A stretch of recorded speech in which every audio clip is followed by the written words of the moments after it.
Vamos continuar aí tratando de radioatividade, tá?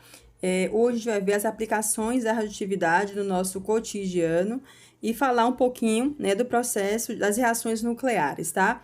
Então, a primeira coisa que a gente vai falar são as reações de fissão nuclear. Quem aqui nunca ouviu falar desse tipo de reação nuclear, tá? E vamos falar também da fusão, ok? A fissão nuclear, tá? É um processo natural que consiste no decaimento do núcleo atômico instável em núcleos atômicos menores por meio de capturas de nêutrons lentos. Nesse processo, uma grande quantidade de energia é liberada em forma de radiação, em virtude da diferença de massa entre o núcleo original e a soma das massas de núcleos resultantes do decaimento radioativo, tá? Após a captura de um nêutron, elementos pesados como urânio tornam-se instável e acabam dividindo-se em núcleos menores, emitindo outros nêutrons, o que forma uma reação em cadeia com grande liberação de calor, né, e radiação, como exemplificado aqui nesse esquema, tá? Então, a reação é reação em cadeia, né, que é o processo de fissão, que vai liberar radiação e grande quantidade de energia na forma de calor, tá? Então, a fissão nuclear, o nêutron ele provoca instabilidade do núcleo do urânio 235, de modo que ele se divida em dois. A gente está falando de quê, disso aí? Da bomba o quê? Atômica, né? A primeira bomba atômica, ela foi lançada pelos Estados Unidos no dia 6 de agosto de 1945, em Hiroshima, né, no Japão. Após a explosão da bomba, foi incinerado tudo o que se encontrava, gente, a 50 metros do epicentro do dispositivo. E poucas pessoas sobreviveram, né, em um raio de 800 metros, tá? Menos de uma hora depois da explosão, mais de 60 mil pessoas haviam morrido. 3 dias depois, tá, a operação foi repetida em Nagasaki, tá? E também no Japão, onde 40 mil habitantes da ilha acabaram morreram, tá? Em uma ilha em Nagasaki, tá? Então, esse processo de fabricação da bomba atômica envolve, entre outros processos, né, o processo de fissão nuclear. O nêutron provoca a instabilidade do núcleo do urânio 35, de modo que ele se divide em dois, tá? E os produtos da fissão emitem radiação extremamente perigosa para os seres humanos, tá? E para que essa reação ocorra em cadeias, são necessários aproximadamente 3,5 quilos de urânio 235, tá?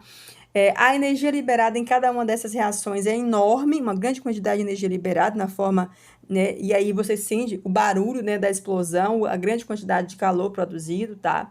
E o poder de destruição dessa bomba atômica está relacionado tanto à quantidade de energia liberada como à quantidade de radiação liberada, né, pelo produto da reação, que são substâncias radioativas e emissoras de radiação altamente perigosa, né, para o organismo humano, certo, gente? Então, aí a bomba atômica, que um dos seus processos de fabricação é a fissão nuclear, certo, gente? Aqui as usinas nucleares também, né? Os reatores nucleares, a gente sempre escuta falar das usinas nucleares, de acidente em usinas nucleares, tá?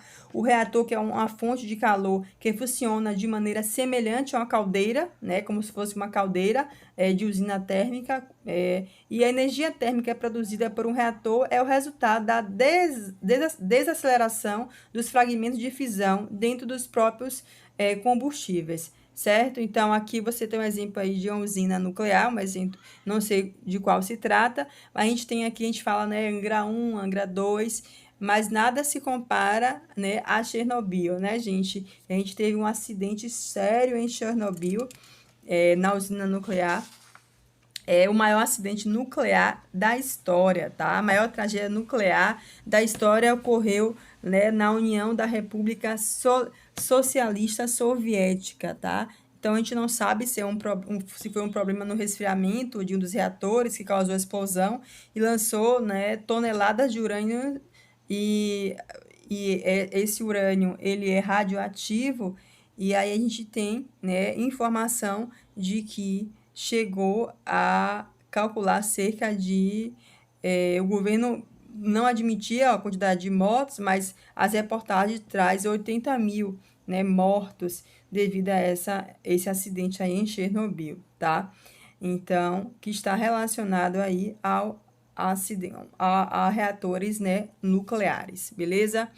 A fusão nuclear, tá? Então, a fusão nuclear é a união de pequenos núcleos, né? Fundir, né? Unir. É a união de pequenos núcleos atômicos que formarão um núcleo maior e mais estável, tá? Esse tipo de reação de fusão é a fonte de energia das estrelas, né? Como, por exemplo, né, a nossa estrela maior, o Sol, tá?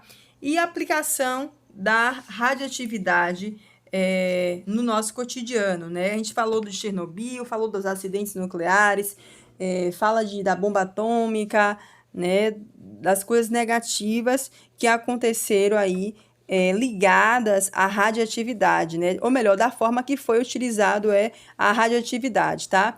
Mas também a gente tem a aplicação positiva da radioatividade, tá? Então, em diversos campos, na medicina, na agricultura, na indústria, tá? Na medicina, por exemplo, é usada em exames, terapias e como fonte de energia para aparelhos, tá? O marca-passo, por exemplo, tem né, existe vários tipos. O marca-passo, a gente tem um marca-passo natural, um marca-passo artificial, que é quando a pessoa tem, né, ela tá com o coração, apresenta batimentos em ritmo anormal, que é bradicardia, né? Que é quando o batimento está devagarzinho, e aí coloca o marca-passo artificial, tá? O marca-passo artificial que é utilizado em pacientes, né, que tem esse problema de diminuição do ritmo do batimento cardíaco, tá? O instrumento é implantado embaixo da pele, normalmente no peito, próximo ao ombro, tá?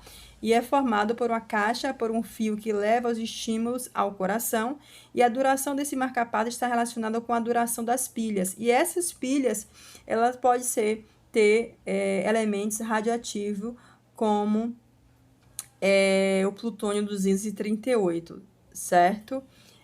É o marca-passo, tá? Na medicina nuclear, também é aplicada no exame de diagnóstico da tireoide, na radioterapia para tratamento de câncer, né? No tratamento de câncer, o uso da radioterapia consiste em bombardear com radiação emitida por um elemento radioativo as células que são cancerígenas, mais sensíveis à radiação que as células sadias, tá? Atualmente é mais utilizado a radioterapia com cobalto 60 e o césio 137, tá? É utilizado também na indústria farmacêutica, né, nessa parte da saúde, como para esterilização de materiais hospitalares, tá? Então, a radioatividade, ela acaba servindo para esterilizar materiais como seringas, luvas cirúrgicas, gases, né? E aí acaba matando, por exemplo, o micro-organismo, né, se estiver nesses materiais. Então, é um processo de esterilização usando radioatividade, tá? A radioatividade também é usada na conservação dos alimentos, tá? Então, existem alimentos que são irradiados com radiação gama, podendo então ser armazenados por mais de um ano sem apodrecer, brotar ou germinar, sementes também, né, que sofrem essa irradiação. A irradiação de alimento também mata bactéria, como a Escherichia coli, salmonella, certo? Evitando o risco de doenças que essas bactérias podem causar e provocar em seres humanos, né? A radiação penetra nos tecidos dos vegetais, danificando os organismos vivos, como as bactérias, causando sua morte ou menos, evitando a sua reprodução, tá? Comer alimentos irradiados não causa nenhum tipo de prejuízo à nossa saúde, até então, tá? Então, foram realizados diversos estudos antes, né, de aprovar esse processo de irradiação dos alimentos, essa conservação por irradiação dos alimentos, e concluiu que ela não oferece risco, né, algum aos humanos, né? Então, é isso que traz a maioria dos estudos, certo? Então, é isso, gente. Existem outras aplicações da radioatividade.